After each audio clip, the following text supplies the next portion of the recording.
Awal permulaan Mataram. Sudah sekian waktu lamanya Kanjeng Sultan keluar pada pisauanan, tetapi tak pernah berbicara tentang tanah Mataram. Ki Pamanahan sangat berharap segera menerima ganjaran bumi Mataram. Ki Jurumartani selalu memberi nasihat untuk bersabar, sebab tak ada adat raja berdusta dalam kata-katanya. Tetapi Pamanahan sudah malu di mata banyak orang, serta sangat sakit hatinya terhadap Kanjeng Sultan karena dibohongi. Pada suatu hari Ki Pamanahan pergi dari negeri, tinggal di desa Kembang Lampir, bertapa di situ.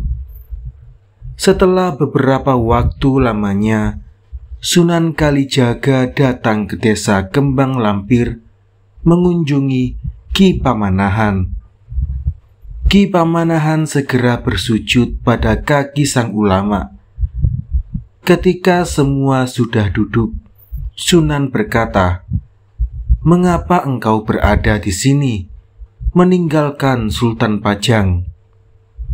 Ki Pamanahan menjawab, "Sunan, orang bijaksana, sebelum saya mengatakan alasan mengapa saya tinggal di sini, pasti Sunan sudah tahu sebabnya."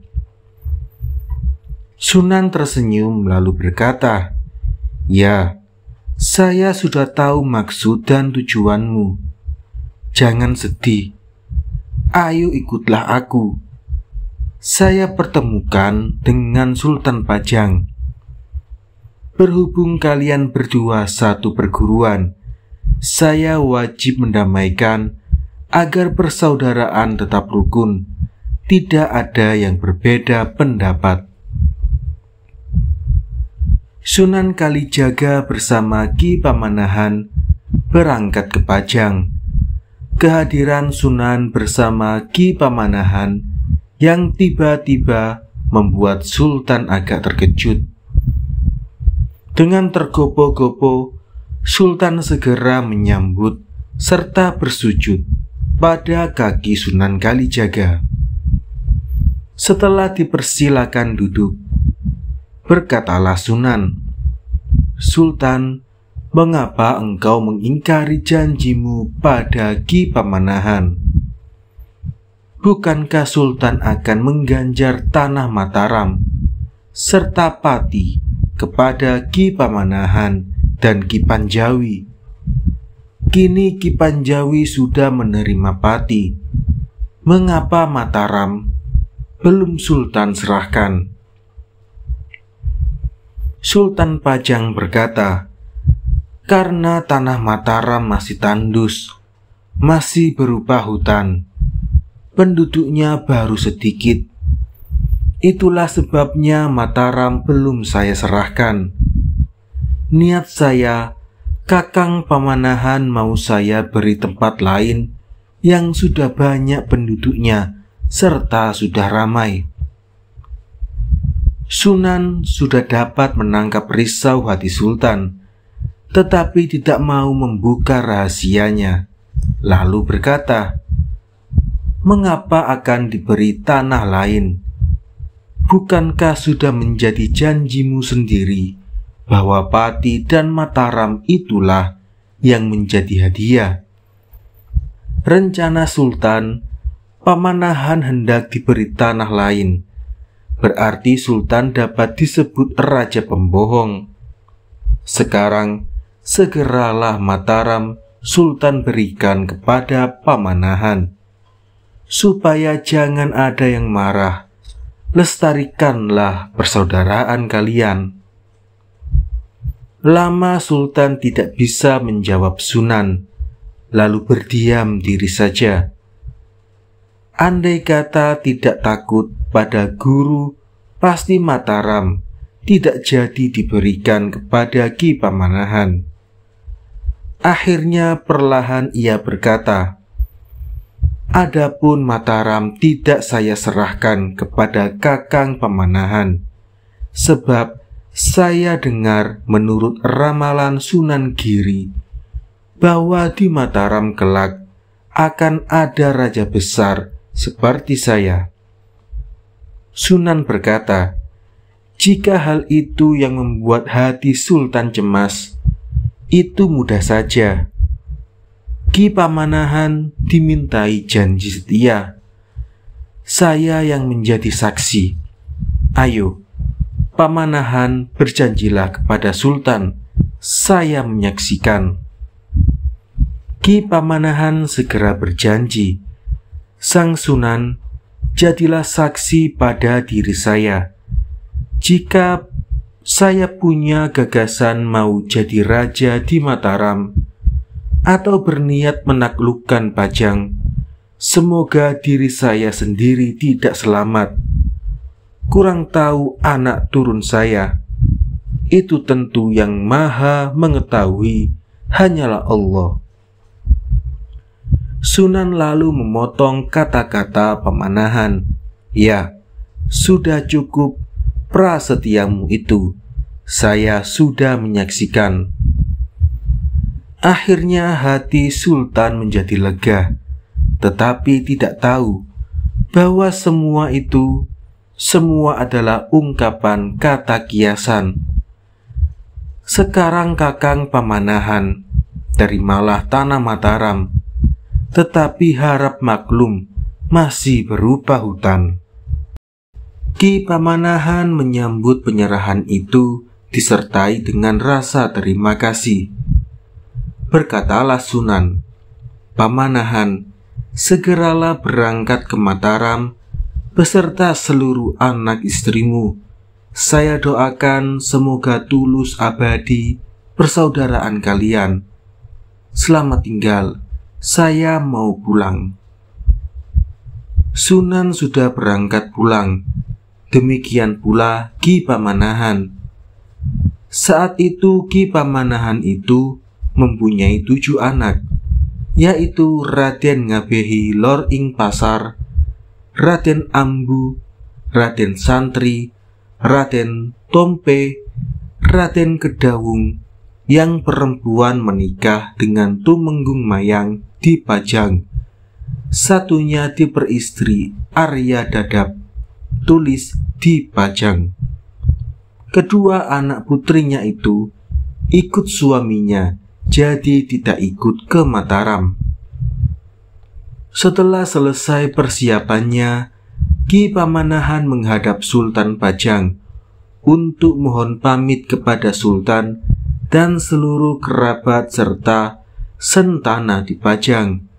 Sultan berpesan, "Iya Kakang, selamat jalan. Semoga selamat juga yang ditinggalkan." Ki Jurumartani juga berjabat tangan dengan sang raja dan kerabatnya. Ki Pamanahan serta keluarganya lalu bersembah sujud berganti-gantian. Raden Ngabehi Lor ing Pasar berpelukan dengan putra sultan yang bernama Pangeran Benawa. Kedua-duanya saling terharu dan berlinang air matanya. Ki Pamanahan beserta suami istri dan semua keluarga yang lain sudah berangkat dari Pajang berbaris-baris, berombongan serta berkelompok-kelompok. Peralatan dan perlengkapan rumah tangga tidak ketinggalan.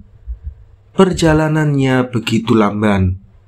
Pada waktu sampai di Dusun Taji, mereka duduk di bawah pohon beringin untuk beristirahat.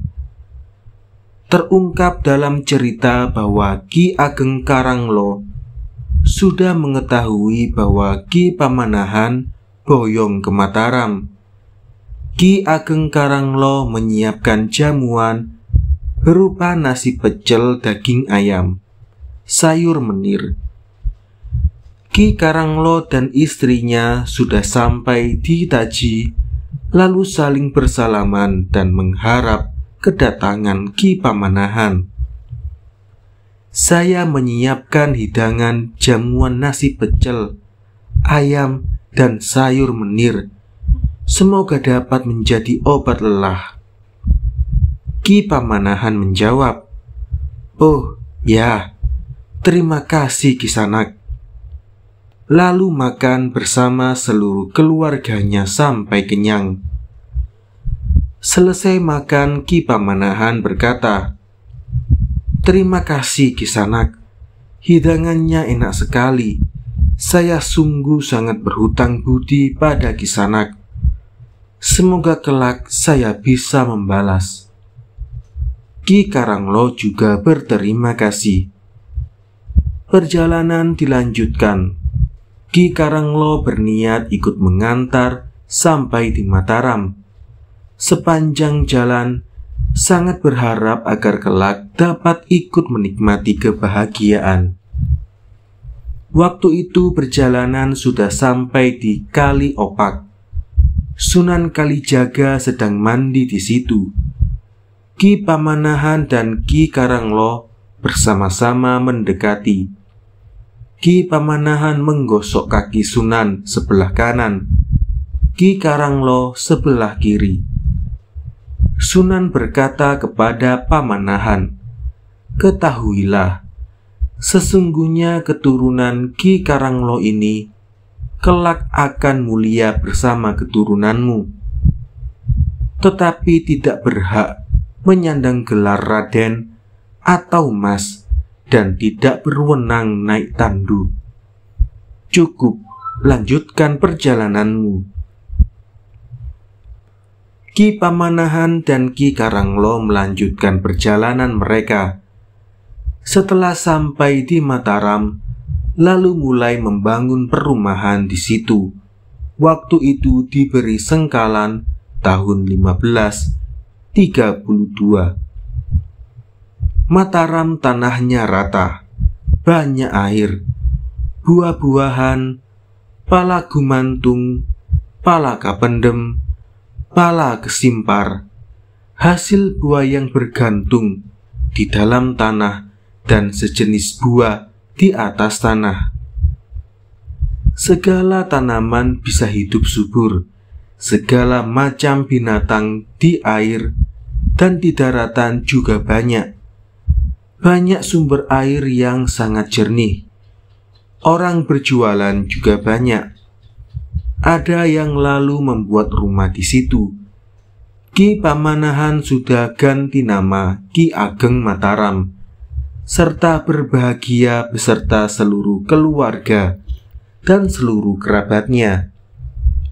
Ki Ageng sangat tinggi derakatnya, deras doanya. Sebab itu ia tahu ramalan Sunan Giri, bahwa di Mataram kelak akan ada raja besar yang menguasai tanah Jawa seluruhnya. Dalam batin Ki Ageng Mataram berharap jika benar ramalan tadi, jangan sampai bukan dari keturunannya. Maka dari itu Ki Ageng Mataram tidak berhenti berziarah ke hutan dan gunung. Kala itu Ki Ageng pergi tirakatan sendirian, berniat akan mengunjungi saudaranya di Gunung Kidul bernama Ki Ageng Giring atau Ki Ageng Paderasan. Persaudaraannya dengan Ki Ageng Mataram sedemikian baik sudah seperti saudara kandung saja. Menurut cerita, Ki Ageng Giring itu pun juga gemar bertapa. Pekerjaannya menyadap kelapa untuk membuat gula Jawa. Di waktu pagi, Ki Giring memanjat pohon kelapa sadapan. Di dekatnya ada sebuah pohon kelapa yang belum pernah berbuah. Waktu Ki Ageng baru memasang bumbung di atas pohon kelapa, tiba-tiba terdengar suara. Asal suara tadi dari buah kelapa di pohon yang satu itu. Ujar suara itu, "Wahai Ki Ageng Giring, Ketahuilah barang siapa dapat minum air kelapa muda atau daugan ini habis sekaligus, seluruh keturunannya akan menjadi raja besar, menguasai seluruh tanah Jawa. Ki Giring setelah mendengar suara demikian segera turun. Setelah meletakkan alat perlengkapan menyadap, segeralah ia naik ke pohon kelapa asal suara tadi. Setelah dipetik lalu dibawa turun, ia sudah tidak memikir lagi sadapannya. Hanya daugan itulah yang menjadi pusat perhatiannya. Terus dibawa pulang. Sesampai di rumah, lalu ia kupas, tetapi tidak segera diminum, sebab hari masih pagi. Ia pikir tentu tidak bisa habis sekaligus jika diminum satu waktu, sebab belum haus. Daugan lalu disimpan di atas paga, rak bambu untuk meletakkan alat-alat masak di dapur. Sehari itu Ki Ageng Giring tidak mengurus pekerjaan merebus nira untuk membuat gula, hanya memikirkan daugan saja. Ia lalu pergi ke hutan untuk mencari kayu.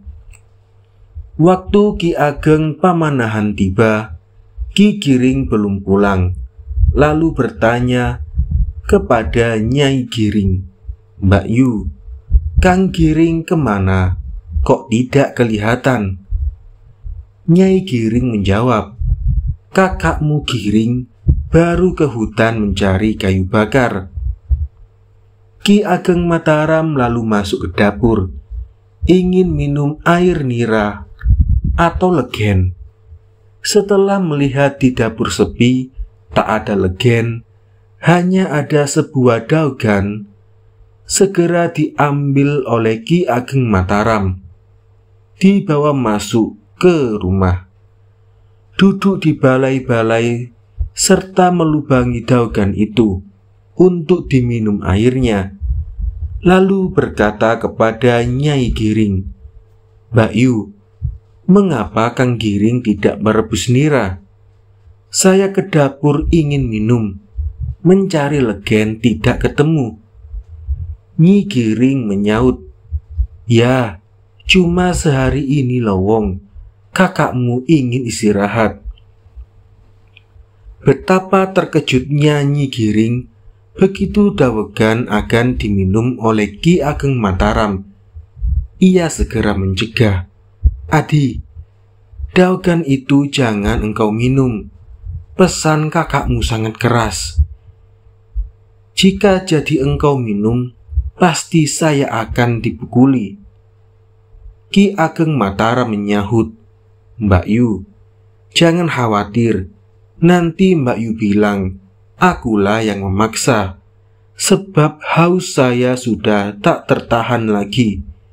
Kebetulan ada daugan di dapur, tak usah memanjat sendiri."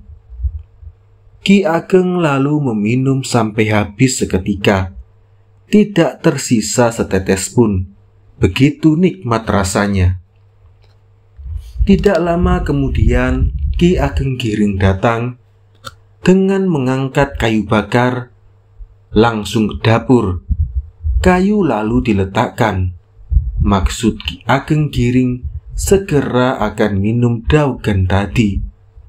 Setelah dilihat di tempatnya, daugan tidak ada, lalu masuk ke rumah, menerima Ki Ageng Pamanahan, serta bertanya kepada istrinya, "Nyai, dauganku yang saya letakkan di atas paga di mana?" Nyai Ageng menjawab, "Adi Pamanahan itu yang mengambil. Saya cegah, tidak bisa. Katanya ia begitu hausnya, lalu diminum." Lalu Ki Ageng Mataram segera menyambung, "Kakang, benar, sayalah yang minum daugan itu. Saya haus sekali. Kakang marahi saya menyerah." suasana batin yang sudah tinggi dari Ki Giring, ia percaya akan takdir, meskipun sangat menyesal mendengar pernyataan Ki Ageng Pamanahan. Ia mampu menguasai dirinya. Ki Giring menyerah atas kuasa Allah, bahwa Ki Ageng Pamanahan digariskan untuk menurunkan raja-raja yang akan berkuasa di tanah Jawa. Lama berdiam diri, Ki Ageng Giring lalu membuka tabir rahasia tentang suara gaib yang berasal dari Daogan itu. Ia punya permintaan kepada Ki Pamanahan. Ki Ageng Mataram, inilah permintaan saya. Berhubung Daogan sudah engkau minum sampai habis, rasa-rasanya tak mungkin bisa saya minta kembali. Hanya keturunan saya saja kelak dapat bergantian dengan keturunanmu. Turunanmu sekali, lalu diganti turunanku. Ki Ageng Mataram tidak memberikan jawaban. Permintaan Ki Giring diulang sampai keturunan ke-6. Ki Ageng Mataram menjawab, Adi Giring, Allahu alam, terserah kelak, kita semua tidak tahu. Ki Ageng lalu pamit kembali ke Mataram. Setelah sekian waktu lamanya, putra Ki Ageng Mataram yang bernama Ngabehi Lor Ing Pasar mencintai gadis simpanan Sultan Pajang dari Kalinyamat yang dulu dititipkan kepada Ki Ageng Mataram. Perintah Sultan Pajang kelak jika gadis itu sudah akil balik, supaya diserahkan ke Kanjeng Sultan. Sekarang sudah dewasa, tetapi lalu dicintai oleh putra Ki Ageng Mataram itu. Maka Ki Ageng sangat cemas, tidak urung akan kena marah besar dari Sultan Pajang. Maka Ki Ageng Mataram berangkat ke Pajang untuk mengakui kesalahan. Raden Ngabehi Lor Ing Pasar juga diajak. Sesampai di Pajang lalu segera masuk ke dalam istana. Sesudah bersalaman dengan Kanjeng Sultan, Ki Ageng Mataram melaporkan, Kanjeng Sultan, kedatangan saya ini untuk menyerahkan mati hidup Ngabehi Lor Ing Pasar, sebab besar sekali dosanya kepada raja. Sultan mendengar itu begitu terkejut, lalu berkata, Kakang, si Ngabehi dosanya apa? Kenapa Kakang serahkan mati maupun hidupnya? Bukankah sudah saya ambil sebagai anak saya yang pertama? Kakang sudah tidak boleh ikut menguasai si Ngabehi. Kata Ki Ageng Mataram, Ngabehi saya laporkan, sebab berani mendahului kehendak raja, saling jatuh cinta dengan anak perempuan yang dititipkan pada saya. Anak perempuan yang berasal dari Kalinyamat dulu. Itu karena kegagalan pengawasan saya. Kata Sultan, Kakang, jika kesalahan Ngabehi cuma begitu saja, saya ampuni. Segera nikahkan saja. Saya sudah rela. Tetapi pesan saya, anak perempuan itu, jika kelak sudah tidak dicintai, jangan disia-siakan. Meskipun demikian, Kakang juga saya sesalkan dalam mengawasi anak yang kurang berhati-hati. Sebenarnya jika anak sudah dewasa, segera kawinkan atau diberi selir, supaya jangan sampai melanggar peraturan. Ki Ageng Mataram begitu menyesal, merasa kena murka dalam batinnya.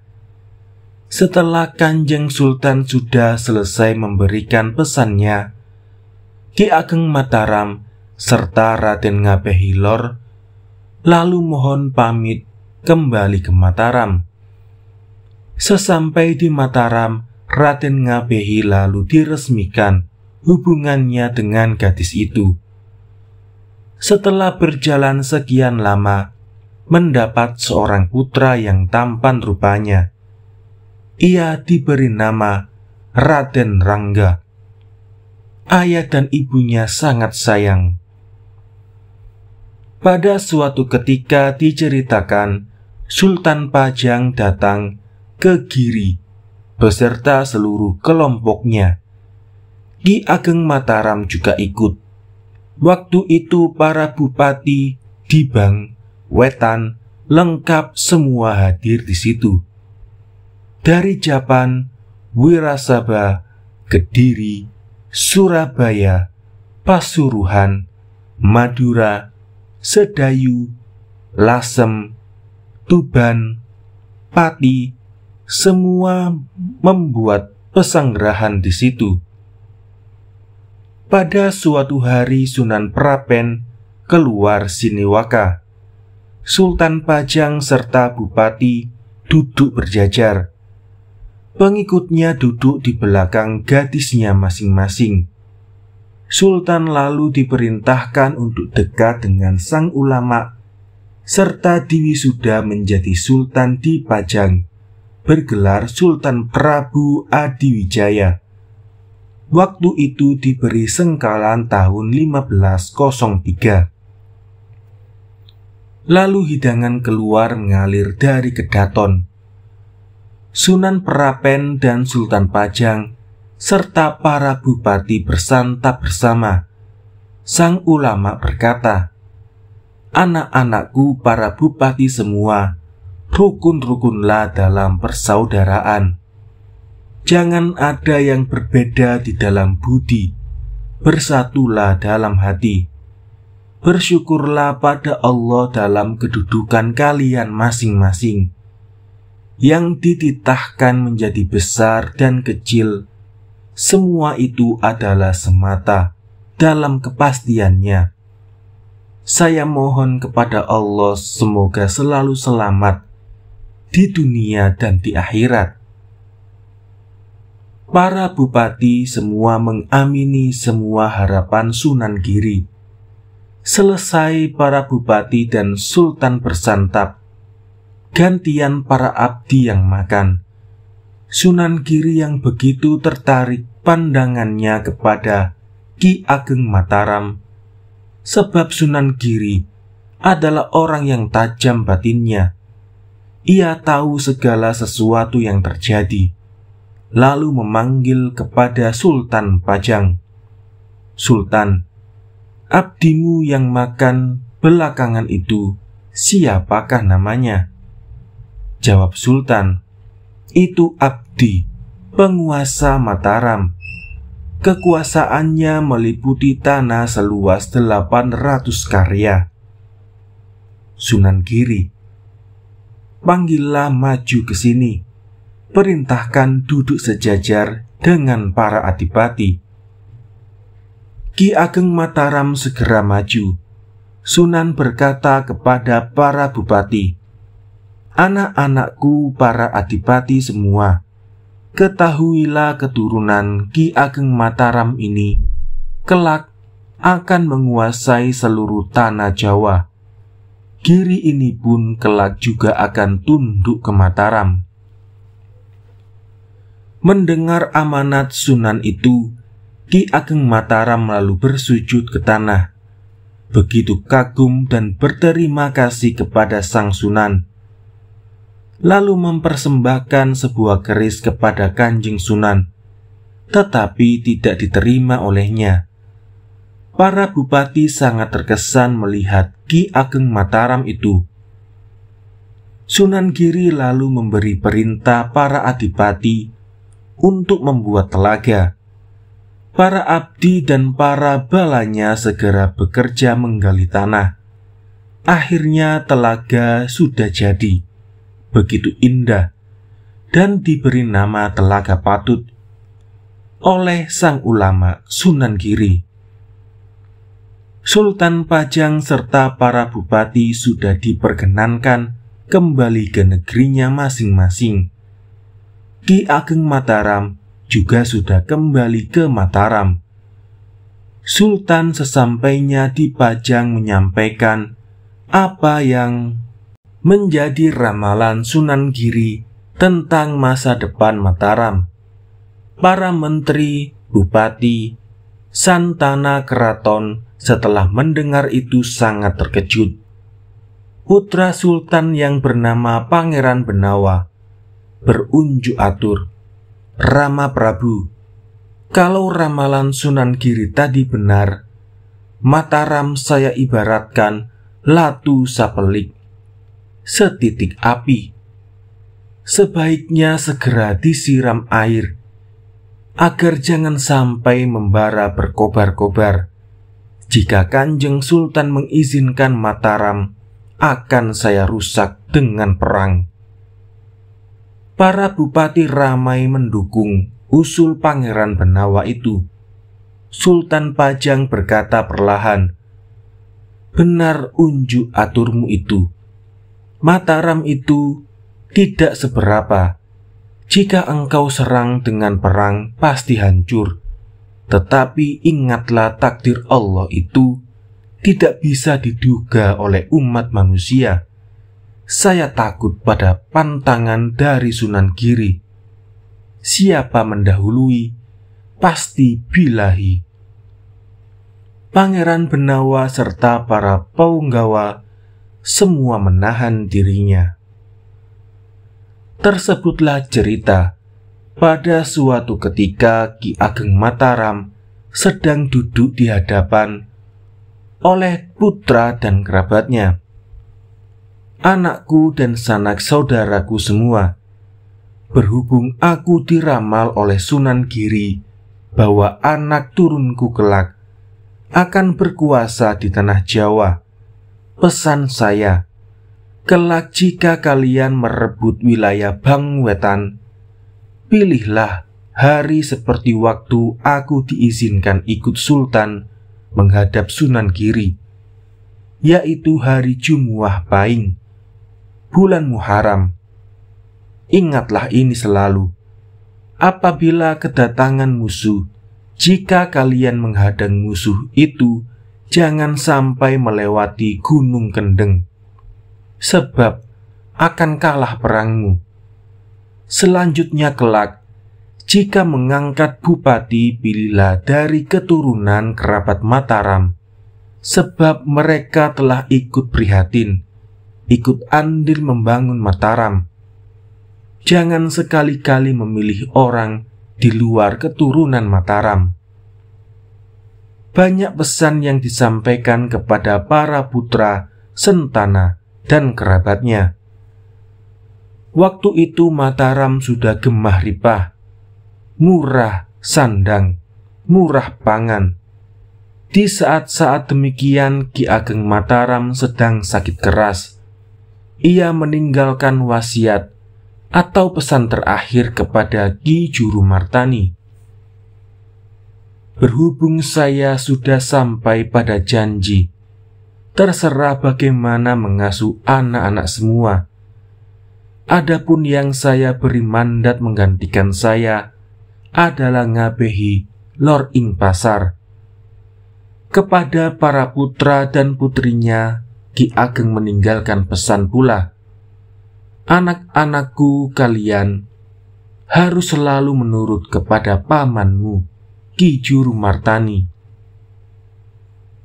Ki Ageng Mataram lalu meninggal dunia. Setelah disucikan, dimakamkan di sebelah barat masjid dengan sengkalan tahun 1535. Pada hari lain, Ki Juru Martani pergi ke Pajang bersama putra-putra Ki Ageng Mataram untuk memberitahu atas meninggalnya Ki Ageng Mataram. Waktu itu Sultan Pajang sedang keluar Sinewaka. Ki Juru beserta keponakannya lalu berjemur di sebelah selatan Beringin Kurung. Setelah dilihat oleh Sultan, segera diperhatikan, selanjutnya dipanggil bersama. Setelah menghadap Sultan semua, Ki Juru Martani lalu melapor, memberitahu bahwa Ki Ageng Mataram telah meninggal. Ia menyerahkan kelima putra-putra mana yang diperkenankan menggantikannya. Setelah Sultan mendengar kabar bahwa Ki Ageng Mataram meninggal, begitu menyesal, lalu berkata, "Kakang Juru Martani, yang saya pilih mengganti Ki Ageng Pamanahan di Mataram adalah Ngabehi Lor Ing Pasar, serta saya beri gelar Senopati ing Alaga Sayyidin Panatagama. Kakang Juru saya serahi membimbing anak saya Senopati. Dalam 1 tahun ini saya perkenankan tidak sowan atau menghadap ke Pajang untuk membangun Mataram serta merasakan kemuliaan di sana. Setelah 1 tahun segeralah menghadap, jangan sampai terlambat." Juru dan Senopati menjawab bersedia, serta lalu bersujud kepada Sultan. Selanjutnya memohon pamit untuk kembali ke Mataram.